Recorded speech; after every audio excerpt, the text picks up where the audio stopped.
write your own story. People are cyclical. You just got to keep grinding. Keep your nose to the grindstone, right? You are now tuning in to the Roughnecks podcast with your host, Cole Nixon. Much love. Thank you for tuning in to yet another episode of the Roughnecks podcast. I'm your host, Cole Nixon.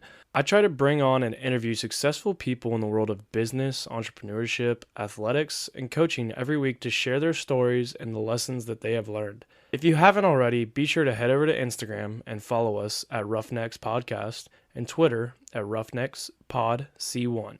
We are also on Facebook at Roughnecks Podcast. Be sure to grab the bull by the horns, but let's get into this week's episode.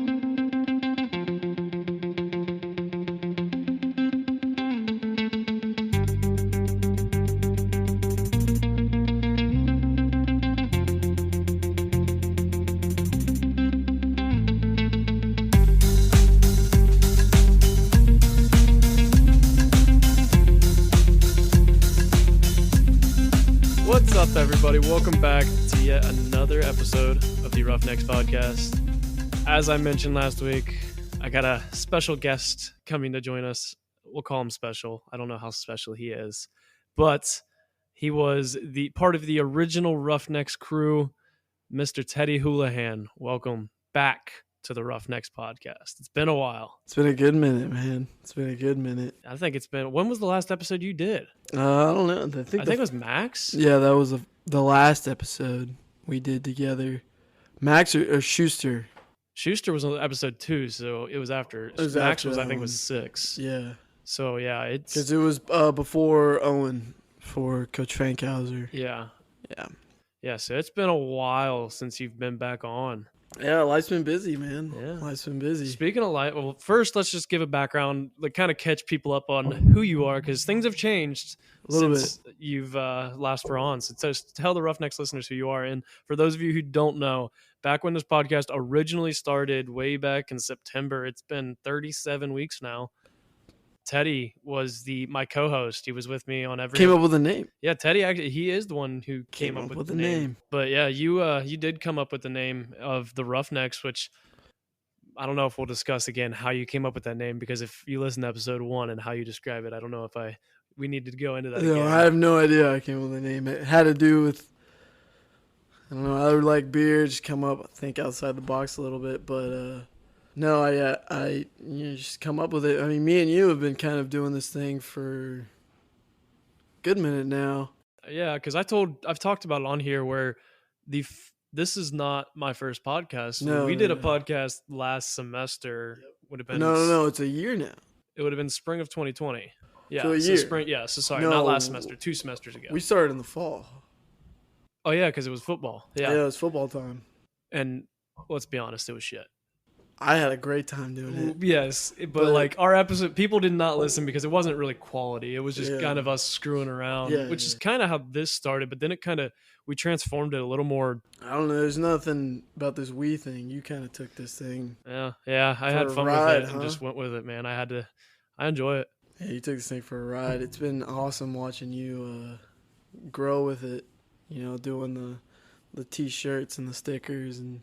The Hey, I have Instagram and your the girlfriend to Twitter thank account. for the stickers, though. You ain't got to thank her for anything. You know, she ain't doing nothing right now. She won't even listen. She ain't doing nothing right now. So, but yeah, man. I'm just glad to be a part of it again. Took some time off. Probably take some more time off. This is your deal. Proud of watching you take this for a ride. It's been fun, man. So tell us who you are. Tell the ones who don't know you who Texan Teddy is. My name's Teddy. Right now I'm a coach. Went to OU. Cole, the leader of this whole thing, was my roommate for a good year. Became best buds, and A lot of beer drinking. a lot of good times with it. Sometimes that we cannot even discuss. Yeah, don't regret anything for it, but simple guy. Just trying to figure out life like everybody else.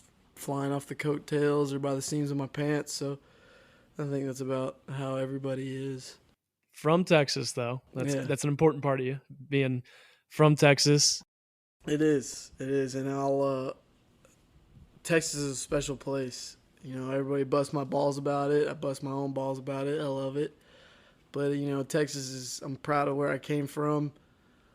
The times and moments I had with my friends down there. It was a special time, special place. A lot of, you know, Ohio has its own marketable reputation places there, and Texas got that too. And I'm glad the moments I had there and the experience I had there. And I love going back home. So, yeah, you know, Texas is home for me. Texas will always be home for me, but Ohio has given me sort of the same. I feel like Ohio's your home away from home. Ohio is my home. It's and you have two homes. You got two different places that you live pretty much. I came to Ohio, and you know I loved everybody that I've met in Ohio. Just coming from my graduating class of OWU, you know, Hunter Coyle sitting right next to me, guy I went to school with. Now we're roommates, but even Cole was a year below me, and I lived with Dan, who was a year below me, and Jesse Beachy, who was on the podcast last week. Yeah, just last week. Yeah, a year ahead of me, and it was just somewhere where the people there they were special to me, and the relationships I built with everybody there, and you know I loved it, and it gave the same vibes as the people I grew up in Texas. So that's why, you know, it's not an issue me coming back here and seeing you guys and honestly just growing up here. Did a lot of growing up in Ohio. Yeah. Well, like that's the thing is like your college years are a time when you do a lot of growing up. Yeah. Like high school, people say you grow up and like, you know, after high school is when the real world hits you. You either go get a job or you go to school, and you're going to grow up with both. Yeah, and I ended up going to school. Did not expect that. Let's talk about that for a second. I don't know if we've talked about it on here or not. I feel like we might have mentioned a little bit. But what made you come from all the way from freaking Texas to Ohio to come play some D3 football? The whole experience? Yes. Okay, so I played football in Texas, obviously. I was, I would say, a pretty good football player. No one's ever seen you play, but yeah. Right, yeah. I had an injury. I did not know I was injury prone. That's if you want to know more about that, go check out Chris Bonner's first episode. Yeah. You will find out all about Teddy's injury past. Yeah, I played 6A football in South Texas, it's prime time. You play Judson and Steele, and those are like Katy. Those are like top of the line. The Friday Night Lights type shit. Yeah, it was. We played in big stadiums. It was awesome playing high school football. Junior year, I played left tackle. Senior year, I ended up playing nose and defensive end. I was second in the district in district in sacks. The guy in front of me went to Stevens High School. Ended up playing at Rice, but playing nose, being second in sacks, like, you know, it's prime time. And so I feel like I was a pretty decent football player back then. I was a captain. I was a 3-year letterman, so that was big time. And in all honesty, I had no plans of playing college football at all. I was gonna play my college football, ride it out, and I was gonna join the oil field.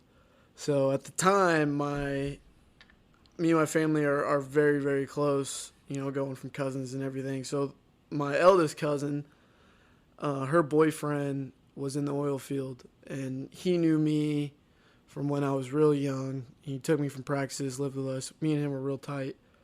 So I was going to go in the oil field with him. I was going to be a welder's helper, and that was the whole plan. Well, you know, the season ends, spring rolls around. I'm with a girl at the time. I don't know if we should dive into that story. But I'm with a girl at the time. For those of you who know Teddy, know who we're talking about. Yeah, and she's expecting her significant other to be a college graduate. And so that whole deal. So I opened up, and I was open to the whole recruiting process of everything. And I had 2 D2s.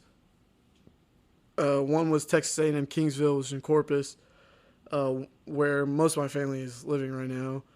The other one was, I think it was in Oklahoma. And then a couple NAIAs, D3s. And I took my first recruiting trip, actually, to OWU. That was the first time 18-year-old me ever left. What season was it here? What season was it? Yeah, it like, was spring. Okay. Just started, so it was still a little cold here. Yeah, it was cold. You here. were probably like, "What in the hell is this?" It was a wild time. It was cold. It was a wild. They actually, one of the first I ever got on a plane, super nervous. Still to this day, hate plane trips. And you fly pretty often now. Yeah, well, a few times a year, probably. Not anymore. Back in when I was in school, yeah. But now, yeah, I drive. I actually took my first plane trip this year a couple weeks ago, beginning of May. But, yeah, still to this day, I don't like flying. But came here on my recruiting trip, and it was special. It was during spring ball, and it was in the stadium, actually. Now we don't do that anymore, but the spring ball at the time was in the stadium. Coach Ward picked me up, gave me the whole spiel, did the whole locker room thing. All the guys were in the locker room, did the tour, did an overnight, talked to Coach Watts. And right after the workout on Friday and talking to Coach Watts and being around the guys, it was like, man, I love it here. I love Coach Watts. I love all the guys here, and it's a special place, and you can tell everybody just kind of everyone just loved being around each other. It was like a family feeling. That's the first vibe that I got was, when I was like around the team for the very first time. It was like, a family, yeah. And I feel like that has improved, especially even more. Yeah. But I don't even know if I want to say it's improved. It's just more like we get more used to each other because we're older. Well, all around each other all the time too. Yeah. That's the thing. Yeah. And it was crazy. I roomed with Ross Hickenbottom, who was a stud wideout. Actually had an injury problem too till his senior year, and David Pugh, who just was kind of like a traveling guy, really good football player, but everybody loved Pugh. I roomed with those guys, and it was awesome. Right after that thing, committed here, and that's all she wrote. I was coming to OWU, and Texas kid coming to OWU, and to be honest, I don't regret anything of it. Some of my best friends, like I said, they're OWU, came from OWU. I talk to these guys all the time. And did you miss home a lot that freshman year, though? To be honest, no. Like, I think part of it growing, like, whatever, you're gonna miss your mom. Yeah. You're gonna miss your siblings, but like, I think once you find your place and you find your niche, and you realize like, there's people here that, kind of got the same goals as you, kind of like the same person as you, and you just kind of get into your own routine of things. And it's kind of like, well, I gotta call my mom. Totally forgot. Like, I call my mom once a week. But I think my freshman class really made it easy for everything. Like, we were all friends, and it was like a crazy, like Nate Lee. A good buddy of mine from Massachusetts. The Masshole. Yeah, Masshole. Me and him he was actually one of my first friends here, and we had a team meeting in Phillips Hall, and it was the first time a team together, and I sat right next to Nate, and Nate at the time, still to this day, always wears sleeveless shirts. Yes, always. Yeah, always. And he has like an armband tattoo. He's thick as hell. Probably had a full beard at that point already. That's too. exactly what he had. That a man's full that red man came beard. out with a beard out of the womb. It was nuts. He's a hairy dude, but he was talking to me, and he was like talking shit. He was busting balls to somebody, and I was like, man, this guy's gotta be like a junior. And I was like, dude, like, what grade are you? He's like, oh, I'm a freshman. I'm like, oh god, I'm never gonna play here. He was with me and him at the time. Me and him were both defensive linemen, and I was like, oh man, After that, me and him were good friends. You know, we did what every college kid does together, and he went off, did his thing with the defensive line, and I went off and tried to play tight end, but Yeah, you played a handful of different positions here, didn't you? couple. I mean, yeah, you were D-line, then you moved over to the offensive side and caught some balls. I went over, played D-line, went over, played tight end. At the time, it was me and Tyler DeVitas, who was the only tight end, and had a great time with TD, but did a lot of time on the scout team, played some running back, played some wide receiver. Just anywhere you could help out. Yeah, some scout team player of the week, and started on special teams, played in some games as a freshman, and then after that, career kind of fell apart, but never mad about that. I just want to take a second though and talk about, like, you talked about scout team and special teams.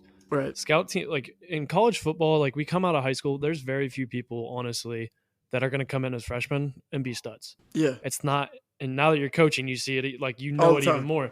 But like, it's okay if you don't start as a freshman. Like, yeah, still strive to be that. Like, work your ass off. It's your goal. But if you want to get noticed, scout team's the way to do it.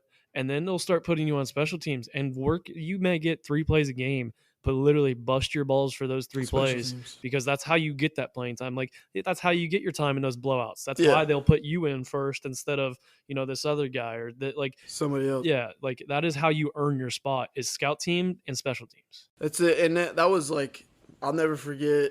We had something, I forget what week it was, but something was going on, and I was still a freshman. Coach Watts just had a meeting, and he was like, "Does any players have anybody say anything?" One of the twins said something, and then I was like, "All right, I got something to say something." And he was like, "Hey, if you're a freshman, like, you need to get out on scout team. Like, it doesn't matter. Like, you need to go give it, like, scout team, special team, scout team, anything. Like, go out there, bust your ass." To a degree. I just want to say to a degree, because after what my experience this year on scout team, special teams with what I got, No, don't be dirty. Don't be dirty. I took you out so things like that wouldn't happen. Well, I was on my special team that time. It was the scout Okay, team player yes. that did it to me. So it's not like No, but, it was, but it was something like when I was, the thing that like got me onto special teams, and like I was on Delta, and it was me and Josh Piles. For those of you who don't know, our Delta is kickoff return. Yeah, me and Josh Piles were the starting fullbacks, and if anybody, Josh Piles, his nickname was Junkyard Dog, and me and him at the time, NCAA didn't make the rule yet, but me and him would lock arms, and we would go kill number 2, and it was like 400 pounds running at somebody that was 140 pounds. And 400 pounds of people who don't give a shit about banging into stuff. I did not care. Josh didn't care, and it was an electric time. It was awesome. I loved it. I got that because, like, I'm gonna go out on every special teams and make my mark, and it's not only something where, like, coaches can be like, hey, this kid wants to play. Hey, this kid likes football. It's something where, like, all the upperclassmen can be like, this kid has heart. This kid has balls. Like, that's why, like, because I remember my freshman year, like, that first practice or like that first week, they're all, like, the senior. Like, I remember Big Rubel and like Brad. Of course, they didn't also want to go out there, but we had also a shit ton of freshmen my freshman year. Yeah, but they were like, anytime they were calling for scout team, they like, coaches shouldn't have to call people on the field. Every freshman should be running onto the field. Even sophomores, if you're not playing, like, if you're not need getting to be on, yes, yeah. because and I think it was Cotter's episode a while ago, because Cotter's our special teams guy here, and he talked about, he goes, us coaches, if you run out there every time, even if you're not out there, and I'm like, hey, you're fired, like, I don't need you, I still remember, like, we remember that, like, you were out there, he was out here, he was trying, like, he wanted to be out here. That's part of it, man. Like, you make your name however you want to make your name, and there's a spot for any type of athlete, anybody on a college football team, whether you're playing or not. But special team, like, the best part about OWU is, I'll be 100% honest, I've never been a part of another collegiate program, but OWU, every class made a point to make sure the underclassmen understood, you need to get on scout, you need to get on special teams. Like, it's fine, it's whatever. We're not going to look at you differently. But this is how you, as a person, make your name, and you get after it. and it's something like I y'all. think this year struggled a little Yeah, bit. because of But COVID. this year was a weird year. Like I want to say we weren't as close and it's also partially on us seniors, but Yeah. also partially like, dude, we never way had the year had was. in-person meetings. Yeah. We never had like our true camp. We never had everything that we usually have, where we're these team building things, like these little team building things Yeah. of just a team meeting itself, where we sit there and like give each other crap, but then we get serious for quiet time. Like, and like you see people stand up and say what they're grateful for in their quiet time. Like you connect with people more, you find out deeper personal.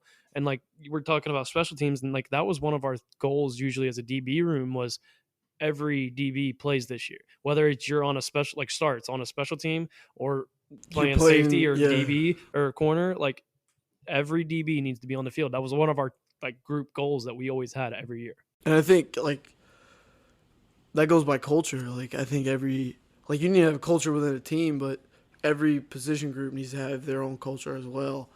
And I think that builds off the culture as a team, but you got to have those goals. But it's a special thing, and young guys, I think, across the board need to learn that. That's how I touched the field as a freshman. It was a special thing. That was the only thing I did freshman year. I was on special teams. I got like, I was on I think I was on punt, kickoff return, and kickoff, which I was on kickoff return all 4 years in the same spot, punt all 4 years in the same spot. And like, that's my thing is like, but I'd always come in like, I want this spot. Like, I didn't care if I was a senior and being on special teams. Cause some seniors are like, oh, I don't want to be on special teams. No, man. like a lot of seniors are like, hey, put me on. Like, especially this year, like Lucas, be a stud, whatever. There's guys that are studs. There's guys that have that ability and cross every level to be a phenomenal athlete.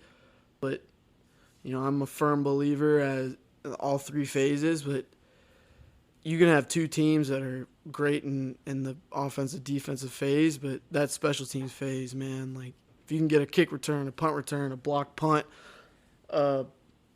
recover an onside kick, like 100%. My favorite win of all time at Ohio Wesleyan is beating Denison last year, junior year. And we won that because of special teams. 2 block punts and a kickoff return for a touchdown.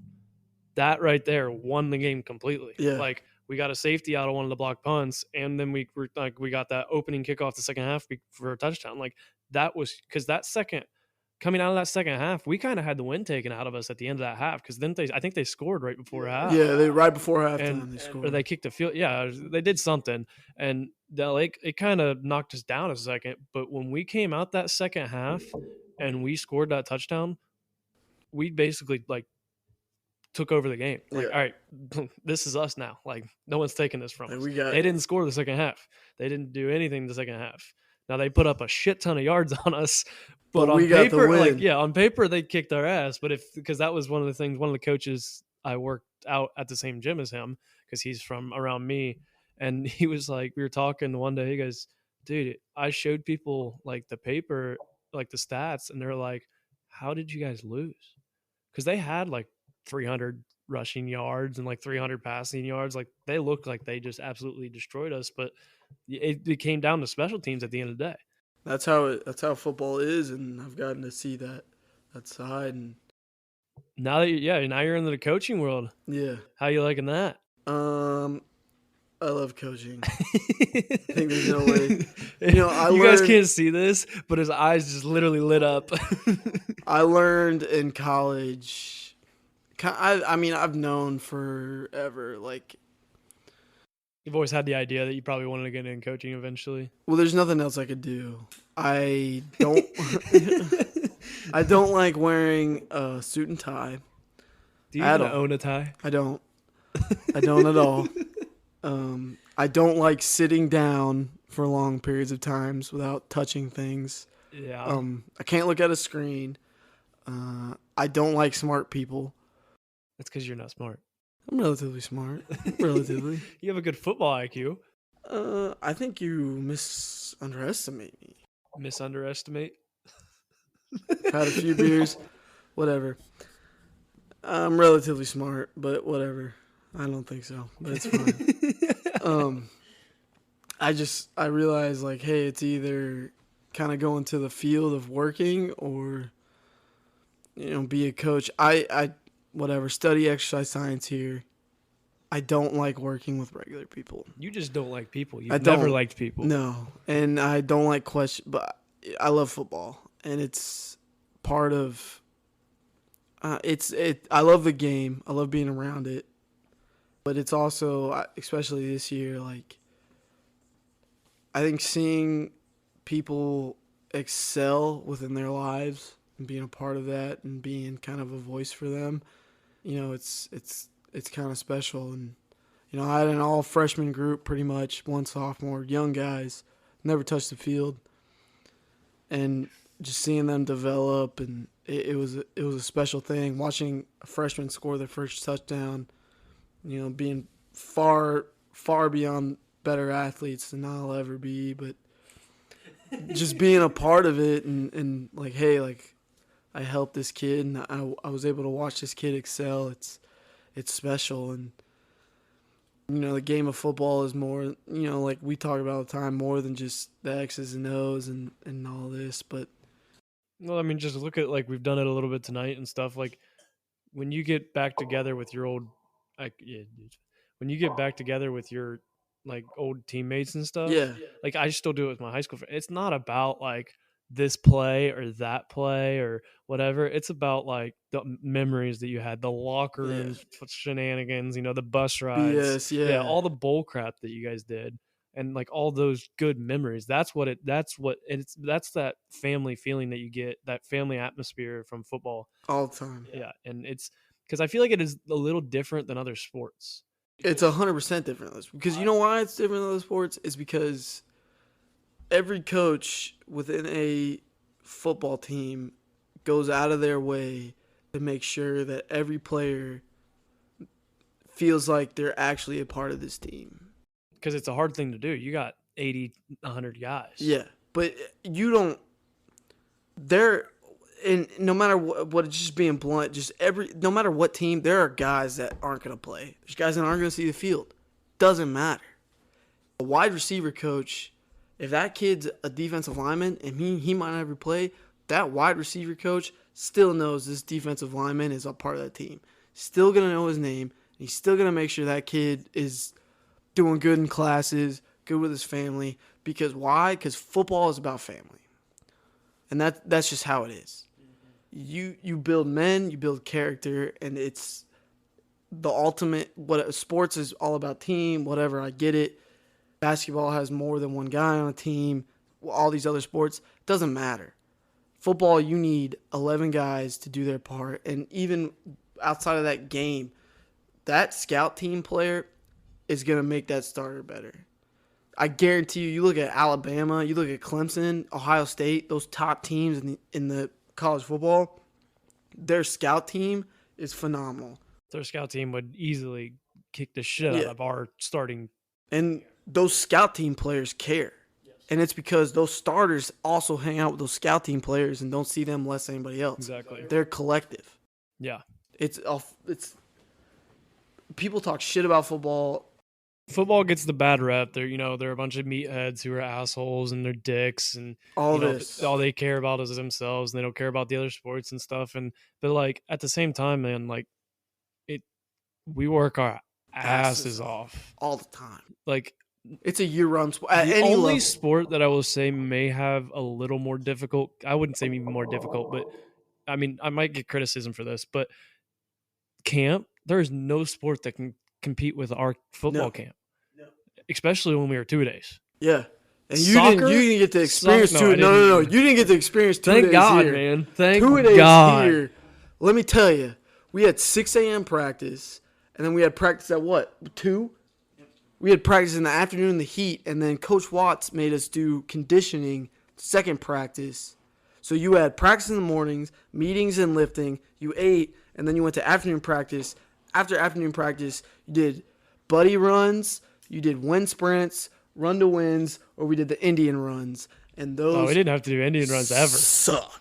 But run to wins were the easiest and the freaking hardest at the same time. Yeah. Because you had so many people who were just No, you also have people like Coach D who like to mess with you and run his hand over the ball but not move the ball. Run to wins for us. It was only a 10-yard sprint for those of you who don't know. It's a 10-yard sprint. You're in a 3-point stance. Everybody, offense is on the goal line. It's a 10-yard sprint, but a coach on the 10-yard line would move the ball, but our coaches would mess with us kind of, and sometimes, and they would like move their hand but not move the ball. And if anybody jumped, then you had to do an up down. And if people kept jumping, then we just kept going. If you did perfect reps, nobody jumps, everybody just kind of goes. You do like 5 reps. Yeah, then you're done quick. Yeah. But you're never done quick. Like, I think there was only one time in my career that we were actually done fairly quick. Yeah. And buddy runs also suck. Buddy runs. I think like the easiest to hardest, I think it's run to wins, buddy runs, wind sprints. Or jog sprints, or whatever you want to call them. Jog sprints. Jog sprints, I start cramping so bad at the end because it's after practice. I would rather do run to wins over jog sprints.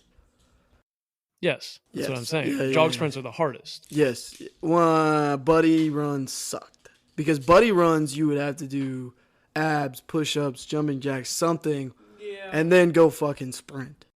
Yeah, that's true because it is a full sprint. But you'd always also you went off your partner a lot of times too. Yeah, your partner took a long fucking time. Guess what? Yeah, if you had a thick guy, you were kind of okay. Yes, but that that was football, and I'll firmly believe that it's the ultimate team sport, and I think it's the ultimate character builder, and playing.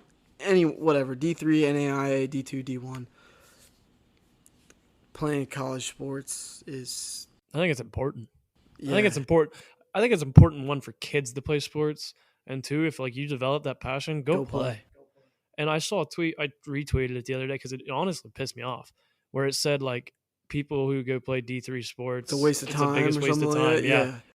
That is the worst thing I've ever seen. No, absolutely nothing wrong with going and playing a D3 sport. I saw that. It shows how much you truly love the game. Yeah. To go play a D3 sport, you have to have a passion for that game. That's what I saw that. And the immediate thing I thought of when I saw that, was David Pugh on my overnight here. And he was showing me around campus.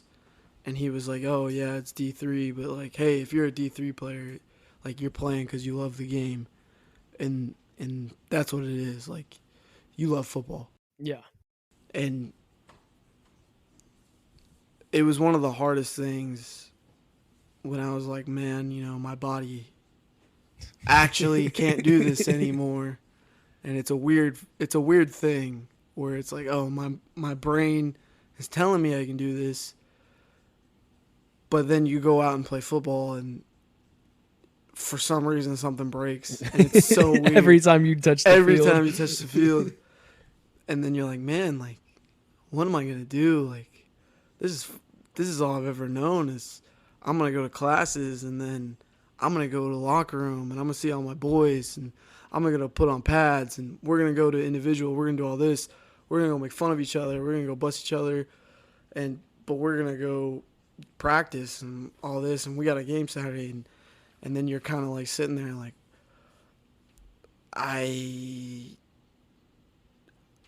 what am I gonna do? Because I'm gonna go to classes, and I'm gonna go to the locker room, and I can't put on pads, and I can't be a part of all these guys, and I can't join them in the weight room, and I can't be a part of all the hard work they do, and there's a lot of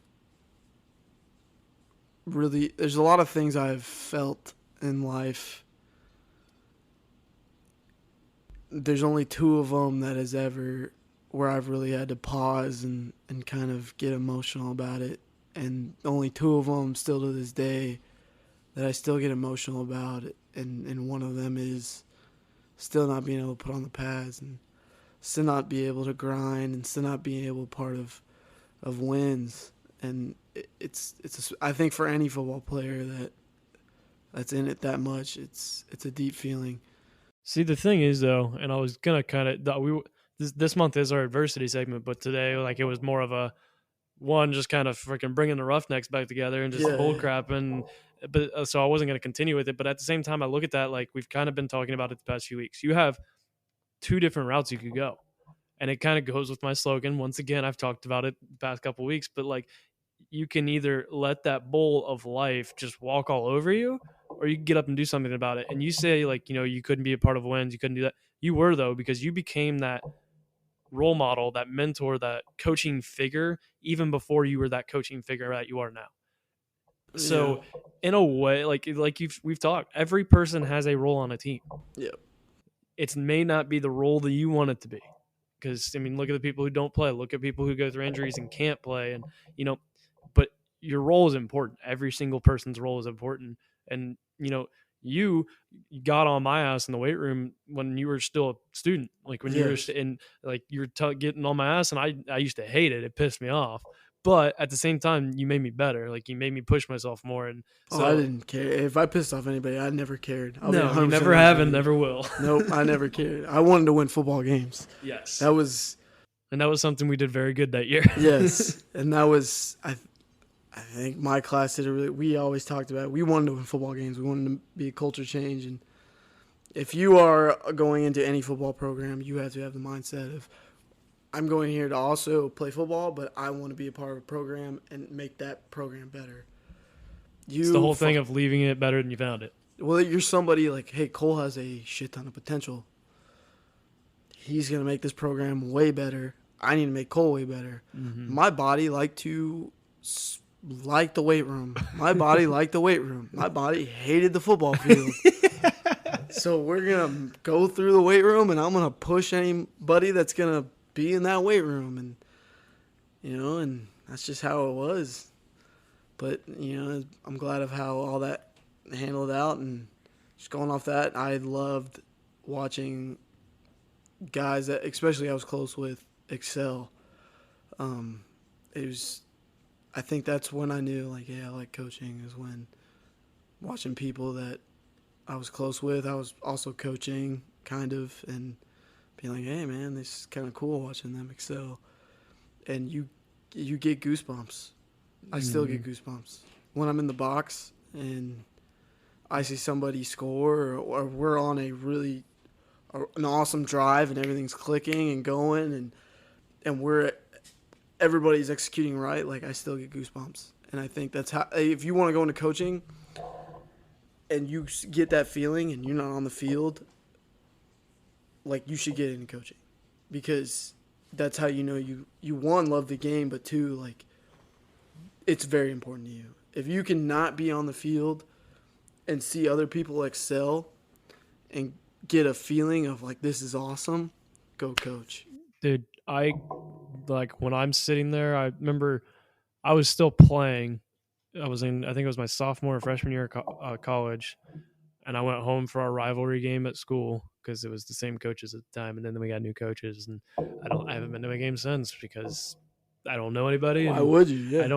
No offense, I don't really care about walk-ins anymore, so like I'm just kind of, that's in the past. I had loved my 4 years there, or however long I was technically there, but like the national anthem was playing, and like that point right there, I always, even when I'm playing the game, I get like a shiver down my spine, and I'm like, and then it also, as soon as that's over, like my mindset automatically like flips like to let's go kill somebody in a way. But like it's just that like it's go time. And like I remember I was standing there with my buddy, and after the national anthem, I literally looked at him and was like, are you like wanting to go play right now? He goes, dude, I just wish I was out on that field right now. Like it's that whole thing of like you were like, damn, like the national anthem to me is like, it's that point in the game, or that point in the pregame, the whatever, like that I always like, where things just all of a sudden like my mind like focuses on it so much. Like that's where I just block everything out. So it was always like, to me, national anthems where I went from,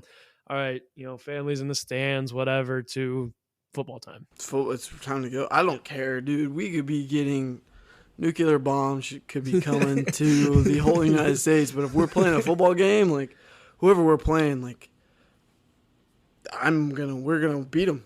I Yeah, don't Ted's care. probably gonna go over or it might come over and headbutt you on the at the same time. Like, hey, let's go. Like, your one job right now today is to do whatever you were coached to do, whatever that play is. And there's nothing in the world you need to figure out right now except for that. And it's a beautiful thing when you figure it out, because you have the ability not necessarily to control everything, but if your job is to blitz like the A gap or to run this route and catch the ball, like that's the ability to change a whole game. Like to change something that's going to change everybody's lives, that everybody's going to remember. It's a special thing. It's crazy. And it's nuts to watch young people like figure that out. Yeah, because like you talked about, you got a young position group that, and you watched them grow this year. Just imagine in 4 years what it's going to be like. It's not even just like, I mean, I'm just trying to like watching. I guess Zane is a great example. Who, if anybody doesn't know, is OWU's starting quarterback. Last year was his first full year starting for OWU. But watching that kid read a defense, and once you kind of understand like coverages and why plays are the way they are set up, watching him go through progressions and do all that, it's like art. Like, it's insane. And the throws he does, it's... I always loved messing with him in scout team, though, if I was ever out there on scout team, because he'd like, they'd be looking at the safeties pre-snap, and I'd like start walking down, then I'd back up, and then start walking down. With his eyes. Yeah, and sometimes he'd literally sit there like, dude, what the fuck are you doing? Pauses for a minute. But it also goes, like, Zane's just a good kid in general. But it's... I mean, that's good that he's noticing that. Like, all right, he's rolling down. Like, that probably means cover 3 or man. Like noticing those things. And, like, that's the things you have to look for. And but that's the other thing that really irritates me is when people are like, oh, footballs are like a simple sport. It is not. Dude. All right. High school football for me was simple. Okay, that or whatever. But I got to college. Dude, that first week of install, like the first day I was fine. Like, whatever. We put in the basic things. That second day, that third day, that fourth day, and then I'm like, how many days of install do we freaking have? What is going on? It never stops. Like, you just get more and more things. There's more and more rules, and like, oh yeah, we made this rule, but here's the exception to this rule, and you have to check to this. And you're like, what?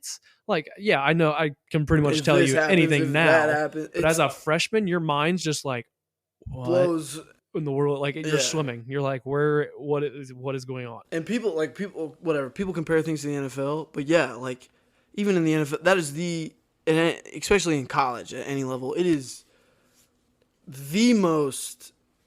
extremely complicated to. Well, and it changes every week. It depends on who you're playing. Yeah, and it's not like soccer. Like, soccer ain't gonna change no matter what. No. At all. You're going to do this, you're going to do that, you're going to kick it in between the poles. Boom. I understand you're running all the time. I give them credit for that. Yes, I give you credit, but whatever. You got plays, passes, this guy, that, whatever. I kind of get it, but when you're talking about football, there is a finesse, there is an artwork, there is a systematic scheme to almost everything with every team, and it is the ultimate game of chess because you are trying to outposition somebody, and if a game's coming down to the wire, it's ultimately down to a play that is going to out-scheme another play. I mean, yes, it comes down to the players, but like it is the ultimate game of chess. Whatever. If you have a great shooter on basketball, hey, that guy's a good shooter. I'm going to give it to that guy. Bang, we win the game. Whatever. But put it this way. If you have a star wide receiver, it don't mean shit if you don't have a quarterback that can get it to him, or if you don't have a line that can block for him, or you don't have a running game because you can only pass because you have no good running back. Like, exactly. You have 11 guys on the field, and if one guy messes up his job, it could ruin the entire play. Whole game. It is the ultimate game of chess, is the ultimate game of scheme. Yeah, because like Coach D would always like say like, they get a good gain against us, and he goes, we just tip our cap, because like he realized, all right, basically that coach out. He picked better play than what I picked. Yeah. I picked the wrong play. That's and how it is. Yeah, that's how like sometimes it ends up that way, and that shows the whole chess thing. Like, it's not, you're not always gonna get every single move right. But it's literally, all right, like as a defensive coordinator, you're sitting there going, all right, what do I think if they're first and whatever? They're probably going to, have a tendency to do this. But that offensive coordinator sitting there going, all right, it's first down. He probably thinks we're going to do this, so let's do this. Like all these other things. And it's literally just going back and forth and think, what do they think we're doing? And we're going to try and beat it. I'll do that. Yeah. That's how it is. And it's, if all the, and I think it's anywhere, college, whatever, normal people are like, oh, you just take the ball and run that way. Like, no. It's not how that is at all. And it's the most physical freaking sport too. Whatever. Rugby can go whatever they do with their weird football. But football is the most physical. Did you wake up on a Sunday after a Saturday game? And if you want to know what it feels like, go play on a Saturday. Go get your ass kicked, like especially after an ass kicking. Yeah. Or even too, like when you kick somebody's ass, you're still hurting. Still hurting. Because I need ice. I feel like I don't do anything all day. You want a beer? No. I can't get out of bed. Dude, I remember Wabash sophomore year, that 7-0 game that we lost. One of the toughest, hard-hitting games I have ever been a part of. Because I remember, and I woke up, I literally like tried to sit up and was like, I couldn't sit up. And it wasn't like I'm just like hurt. It was literally, I was just that sore. I literally rolled off my bed. And then like kind of just stood there for a minute and was like, damn, like, and it took me like 2 days before I finally like was actually feeling pretty good. Takes a minute. Good thing we didn't have practice Monday. It was just a walkthrough, but it's a grueling, it's whatever, but it's hard on your body. Hard as on you your know. body, yeah. There's nothing better than the game of football. Nothing. Watching it, I can watch every football game imaginable, but it just means a lot to me. And I guess to circle back to this thing is that's why I coach. Yeah. And I don't think I'll ever get out of it. That's what I was going to ask. Is that your plan? Is that it's the only thing I see myself doing? And like, that's the thing is once you find your, I want to call it your purpose, you like what you want, like once you find what you're good at, what you like to do, that's because there's millions of people still that literally, I don't know. I'm not happy at my job. I don't know what I want to do with my life. Look, no offense. Look at me. I don't know why I say no offense, but like, look at me. Where, like I don't know what I want to do exactly, but I know, like, people kind of after college, I'm putting in pools, which I'm graduating college with my degree, and I'm going to work a manual labor job with long weeks and hard hours, like working my ass off. And, people are like, are you going to do that for the rest of your life? Every time I tell them that. And I'm like, that's not really my plan, but I just graduated. I'm like, not even that. I'm like, I love doing it. Like I enjoy doing it. I might be crazy, but I literally enjoy doing it. Like, so Monday we put in concrete, and my boss is like, man, I love these days, man. Like people probably think I'm crazy, but I love concrete days. Tuesday was dig day. We put in a new pool, and Bob, I get to work. He goes, it's 6:45 in the morning. He goes, good morning. I'm like, Jesus Christ, what's wrong with you? He goes, it's dig day. This is my best day of the week. We get to put in a pool. And I'm like, but like, that's how people are. Like once you find what you love, there's no reason not to do it. I mean, also yes, there's money and things that you could talk about, but at the same time, if you're happy and you can be financially stable, why not do it? It's just like if people are like, well, why are you doing manual labor? You got a degree. It's like, dude, why does what I do care? Yeah. About you? Like, why do you care? I'm not supporting you. I'm supporting myself. What I do just shouldn't affect you. No. The only people that could maybe say something to me are my parents, but those are your parents. They're happy that I just have a job. Yeah. Like they're glad that I'm working and doing something with my life, not just coming home from college being like, so yeah, I don't have a job. I got nothing to do. But live in your basement for the rest of my life. I think that's the other issue. Like our generation is like, man, we're also like we gotta appease to some type of social standard, and we gotta do this to appease other people. People gotta see what we're doing. It's like, why? why do you care what I'm doing? Why do you care where I'm at? Why do you care what I'm posting? Like, Well, I think social media is the big thing it's for a that. huge We issue. look at, all right, how many likes did they get? Oh, what are they doing with their life? Oh, like that. It is ruined. I want to say ruined. It has ruined our generation. It's huge. People like I don't understand why your generation's the way it's because of social media. It is because of the internet. It is because everybody wants to one up each other anymore. All the time. But here's the thing though, people don't want to fucking work for it. Nope. But and, like that's the thing is like they weren't necessarily trying to one up each other back in the day. I'll call it back in the day. I mean, yeah, they were, but at the same time, if they wanted to one up someone, they knew they had to go work for it to get what they wanted. It wasn't like you're never just nothing in life is ever going to be handed to you. The only thing that'll be handed to you is taxes and death. Exactly. Those are the only two things that are guaranteed in life. No matter what. And I think that's the coolest thing. You don't know what a grind is until you've worked all day. You don't get home till 7 o'clock, and you're eating 4 hot dogs and ramen. Am I right, Hunter? That's a grind, dude. So I'm living in this house by myself, and I went to the grocery for the first time.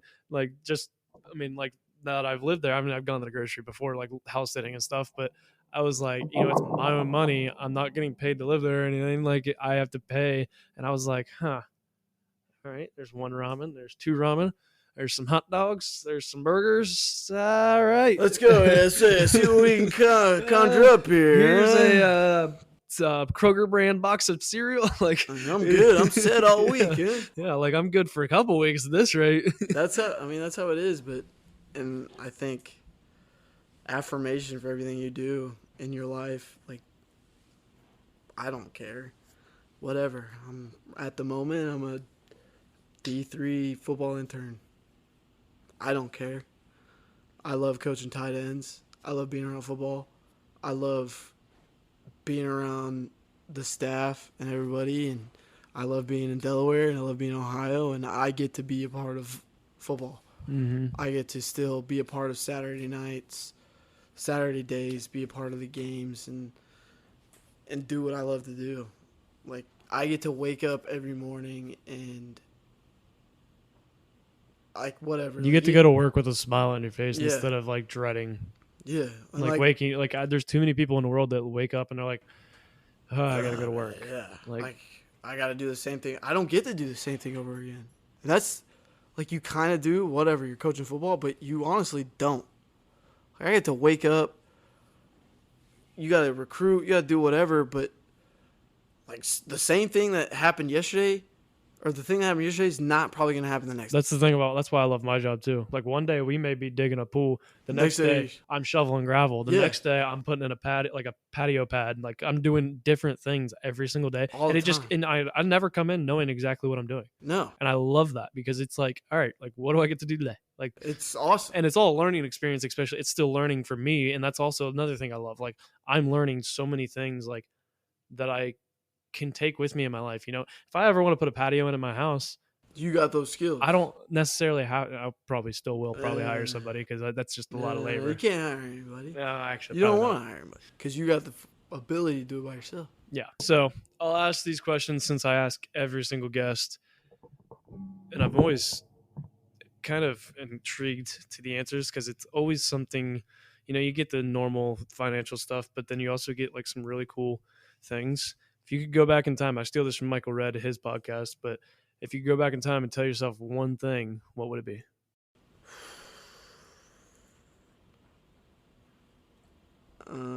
I think it would be, don't sell yourself short and always, like, live in the moment. That's kind of that's a forgotten thing now. Yeah. I feel like it's always been forgotten, but it's like especially forgotten now. Cause like I was scrolling through my Instagram, just like my personal page the other day. And like, I got back to some of these high school memories and I was like, like I don't even remember this exactly. Like It just kind of takes you back to like, I feel like I'd have paid attention more or like realized because there's one moment in my life that I will probably always remember and it's recent. And it was, I think like the first time that I've ever really sat there and been like, live this right, like really think about this, and it was at Worcester this past year, It was the last game I've ever played. And I was sitting on the bench. Defense, we had a terrible game. We sucked. But I had a crappy game too. And I was sitting there beside Lucas Cooper. And I was, watching people walk around all happy, smiles on their face because one, it's our first one of the year. And two, like, it was a good day. And I literally was sitting there like, and I stopped for a second. I was like, because it was about over for me. And I knew that because we were supposed to have that other game. But I was just sitting there and I was like, damn, like I literally just took it all in and like lived it. Like I will always remember that. And I looked at Lucas and I said, can you believe it's about over? Not knowing that was going to be our last time ever playing. But like, he was like, dude, it's crazy. And like, I think we both just kind of soaked it up for a second because we sat there we were the only two on the bench after that defensive meeting. And we just kind of sat there and I was like, damn, like I just took it all in. And that's the whole thing. Too many people don't live in the moment anymore. That's like, I mean, you lived with me, like I never Snapchat, never really let's take this picture. Why don't you hold my ass? All some dumb shit. Like let's just go out, act dumb, and I'm gonna remember. Dude, there's nothing me and you, Nate, everybody like did, and I was like, I don't remember that. Like whatever, the sign, climbing up a pole, whatever. Every time we had to walk home, not being able to dude, we had fun, and that's the way. Like, just living it. Like I loved every moment at Clancy's. I loved the walks. R.I.P. Hey, yeah, going back to Smith and everybody's there a little weird, but hey, we're gonna eat some food and keep the good times rolling. Yes. And I think as you grow up and as you go through, like you realize, like, hey, I am not gonna be in my early 20s forever. Like let's really? Yeah. You mean you don't grow up? I honestly think like this is forever. That's why I think like there's certain things I think you shouldn't post anywhere. Like just live it up, whatever. And I think people forget that. Like you don't need. I don't need a picture to prove, like, to remember this. I don't need I don't need that. Yes, I'm not saying you shouldn't take pictures. Like that's not what I'm saying. Because like whatever. There's certain things like all right, go take a picture, but like people don't figure this out as soon as they should. And I think I figured it out just because of whatever personal things, but I come to a realization really early on is people come and go. And it's on it, whatever it is, you lose, you're not in touch with them anymore. They pass away, whatever. If they're immediate family, if they're not, they're really good friends, but at the end of the day, it goes back to, death and taxes. People come and go. Could be your best friend, could be your whatever, whoever it is to you. Meaningful people, at some point, they will leave your life. Yep. And you won't be able to figure out. My grandfather was pretty much he was my only male role model growing up. I had a real big family, and he was figuring out everything through him, but he died, and you kind of realize like you're on your own on things, and you got to write your own story. You can't live in somebody else's book. Yeah, like people aren't going to be there to help you out no matter what. Like, people give you tools to figure things out, but no one gives you the answers. Exactly. And that's how it is. Because only you have your answers. No one else can give you the answers. They can give you advice. They can give you maybe a stepping stone to get to where you want to go, but no one's going to write your story for you. And you live in the moment. People come in your life for reasons, and you live in that moment for those reasons, but you can't, I guess, ride that high and hold on to those coattails. You can have your friends. Like you guys, I love you guys, and I'll forever want to talk to you guys. I hope someday, we don't stop talking and we're not friends. I plan on stop talking to you right after we record this episode. That's fine. But you can't. That's the thing, is stuff like that happens. Yeah, like you can't hang out. Like, people ask me, like, hey, did you talk to whatever? You talk to your mom? Like, no. I talk to my mom once a week. Why? My mom ain't here. My mom, like, whatever. I'll catch up, see how you're doing. But, like, at the end of the day, it's still your mom. But like, I don't have to like. yeah, you're not in. This kind of sounds bad, but like, I know exactly what you mean. Like, you don't have to talk to your mom every day. Yeah. How many people, honestly, how many adults do you know that talk to their mom every single day? Unless you live with them? Shut up, Hunter. Oh. I mean, like, I look at, yeah, my sisters and my mom talk, my brother and my mom talk, like, they talk pretty often, but like, just because I don't call my mom one day doesn't mean I'm a bad person. Yeah, no, like, I have a busy life. Yeah. Like, my mother gave me tools to live this life. Like, I'm doing this. She brought you to life. Yeah. Yeah, my mother can say probably a lot of. I gave my mother a very hard time, but no, Teddy, the things she did teach me, like, and that's part of it all. Football gave me that, but you live in the moment, deal with, like, live it up. Don't ride that high too long. The people come and go. Whoever came in your life, like, take those tools and build off it, and that's how it is. That's how you gotta be. And you at the same time, like, life is cyclical. Like, you are gonna be that person for somebody else. At some point, you're gonna not talk to that person ever again.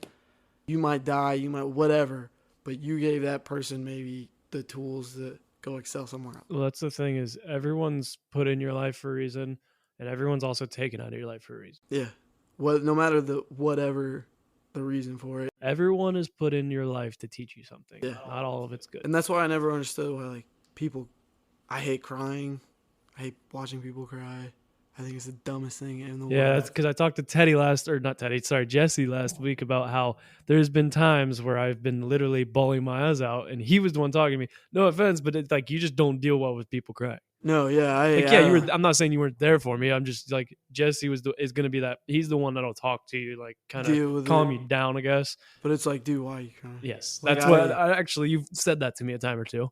Yeah, like, I've, like, things have happened, and I've had, like, my mom or, like, my sister or whoever, like, crying. I'm like, why are you crying?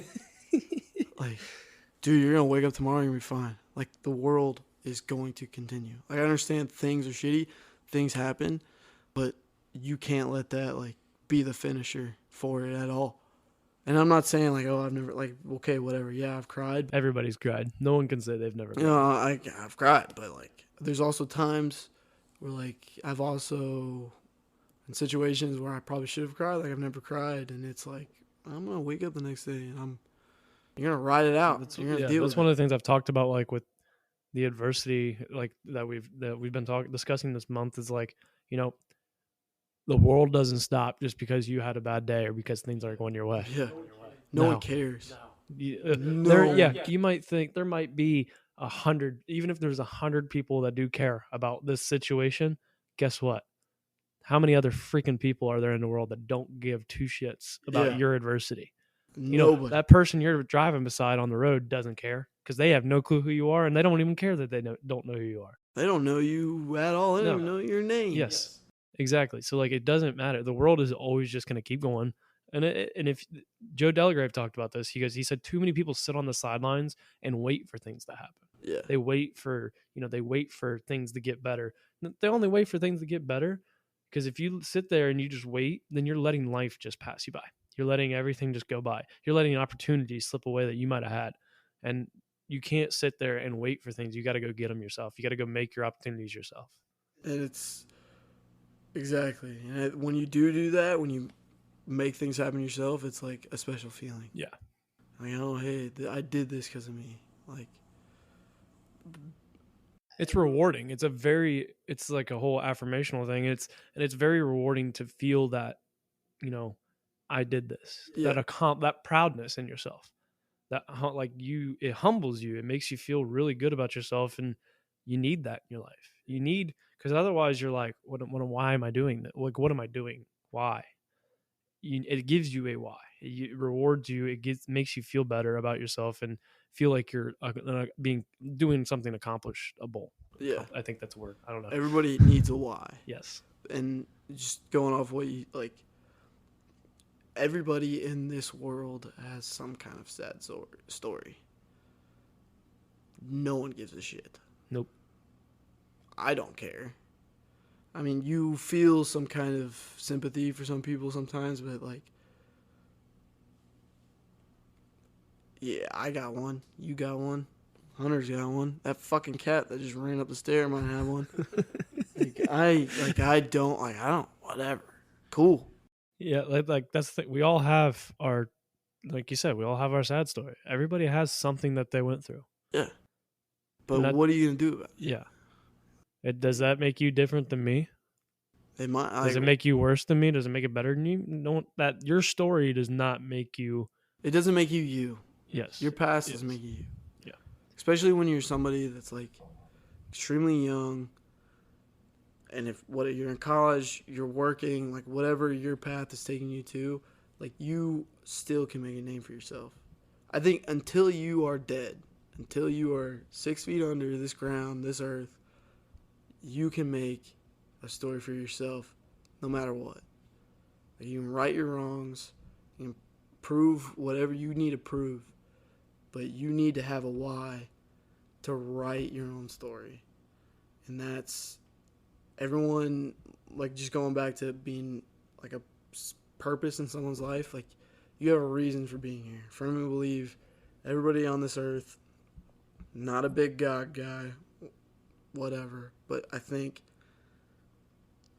everybody has a purpose here, and that's what the fuck. Oh. That's huge, man. Like everybody, you got to find a purpose. You got to find where your niche is in this cyclical world, and that's that. All right, next question that I always ask all the guests. Fucking long one. Yeah, that was. So I liked it though. It was good. We getting two different sides of Teddy on this episode, and I kind of like it. It's kind of cool. It's weird. But next question is, I always ask, what are the goals of Teddy Houlihan going forward, and how are you going to get there? My goals. They don't have to be anything major. Get up tomorrow. No.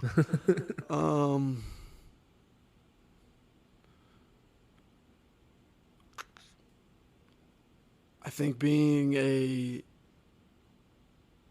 successful coach that can be leaned on by players, and I think that just goes on how I run, individual practices and how I build my relationship with my guys.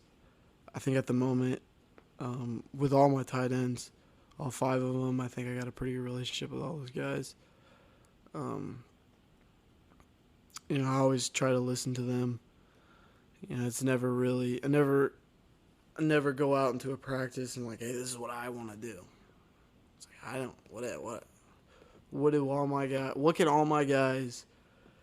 what can I put together in a drill that all my guys can get better at? And then as you go into the season, it's kind of like, well, what can all my starters get better at? But whatever.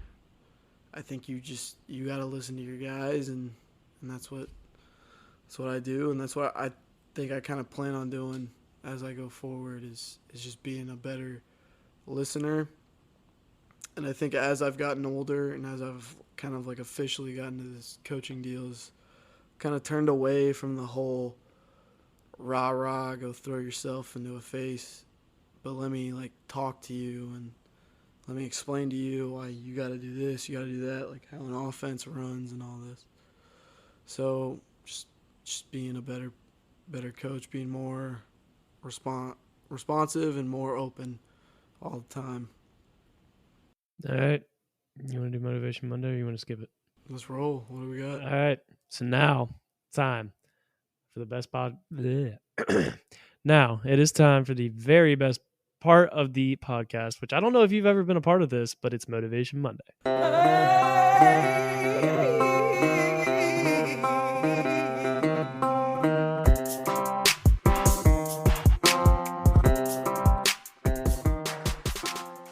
Have you been a part of Motivation Monday? No. I started it after you, didn't I? Probably. I forget who I started. On a run. Probably started after Max, huh? No, I didn't have it with Fankhauser. I know Hunter did a Motivation Monday. I don't remember when I started it, but Motivation Monday is where I like to give my guests the opportunity to give a little inspirational bump to set the tone for their week on a Monday morning. So what do you got for Motivation Monday? Write your own story. People are cyclical. You just got to keep grinding. Keep your nose to the grindstone, right? Ah, Childers. I love me some Childers. Keep your nose on the grindstone and out of the pills. You got your own story. Everybody in the world has their own story, but no one cares, and you can always make something of yourself all the time. You know, your story doesn't end till you end. However you want to go out, however you want people to remember you, you have the power to make those decisions and right your wrongs and pretty much right your rights. So that's all I got. And with that, that's a wrap on the 37th episode. We were joined again by good old Texan Teddy. Where can you want people to follow you on social media? Nope. All right, so we're not going to talk about that. I'll cut that out. But thanks, Teddy. No, you can keep that one. Oh, okay. I don't want anybody to talk. I want to make sure of that one. But thank you, Teddy, for coming back on. If you want to get recruited, you can follow me. Yeah, if there's anybody that wants to get recruited, just DM me and I'll give you his information. Yeah. But you have to call him though. You have to call him and say that I gave it to you, just so That's he can get mad. Enough. But thanks for coming back on. It's been too long since you've been back on. We'll have to get you good time back on again in the future. You know, maybe in a year when I am famous. If I'm famous in a year, then I'm gonna. If you're famous, you should not be talking to me. But tune in next week. I have it's not scheduled yet, but I should have a really good guest. He's a TikToker, but he has 740,000 followers or something like that. He does daily quotes. He does some deep inspirational quotes that are some pretty good. I'm super excited for that episode. He will be kind of a part of our next month topic, which will be released the day after this episode comes out. So tune in next week as we have another guest and a new topic. But until then, you know the deal. Life is hard and will knock you down like a bull. Get up, grab the bull by the horns, and take control of your life. But for now, Roughnecks out. Later, chicklets. Oh, yeah, it's been too long since we've done Later Chicklets. It's back.